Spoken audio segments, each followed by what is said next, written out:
ડિંડોલીના ભેસ્તાન આવાસમાં જાહેરમાં એક યુવકની હત્યા કરી દેવામાં આવી। ડિંડોલી પોલીસની હદમાં યુવકની સરેઆમ હત્યા। 3 થી 4 ઈસમો ઘાતક હથિયારો લઈને આવ્યા। હુમલો કરવામાં આવ્યો। નાસ્તાની લારી પર બેઠેલા યુવકની હત્યા કરીને તેઓ ફરાર થઈ ગયા હતા। અંગત અદાવતમાં યુવકની હત્યા થયાની આશંકા છે। સમગ્ર મામલે પોલીસે ગુનો દાખલ કરી તપાસ હાથ ધરી છે।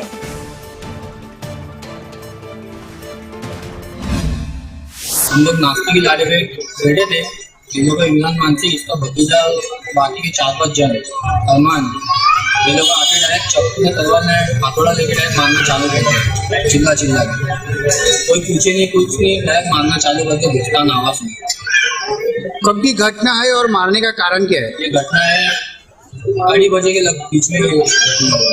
मारने का कारण कुछ बताया नहीं, क्योंकि कुछ बात चालू थी, कुछ मुद्दा हुआ था, उन लोगों का समाधान हो गया था और बातचीत भी करने लगे थे, साथ में उठने बैठने लग गए थे। अभी आज ऐसा हुआ, डायरेक्ट सामान वामान लेके आके डायरेक्ट मारना चालू। ભેસ્તાન આવાસમાં આબિદ સલીમ શાહ કરી છે, એ ભાઈની હત્યા થયેલ છે, ચપ્પુના ઘા મારેલ છે। 5 થી 7 વ્યક્તિઓના નામ આવે છે, પણ અમે જે આઈડેન્ટિફાઈ કરીએ છીએ ખરેખર કોણ અથવા તેના સામે સીસીટીવી કેમેરા ચેક કરી અને કાર્યવાહી ચાલુ છે। ફરિયાદ થઈ અને જે બી આરોપી છે प्राथमिक कोई कारण सामने આવ્યું છે? પરિવારે આક્ષેપ કર્યો।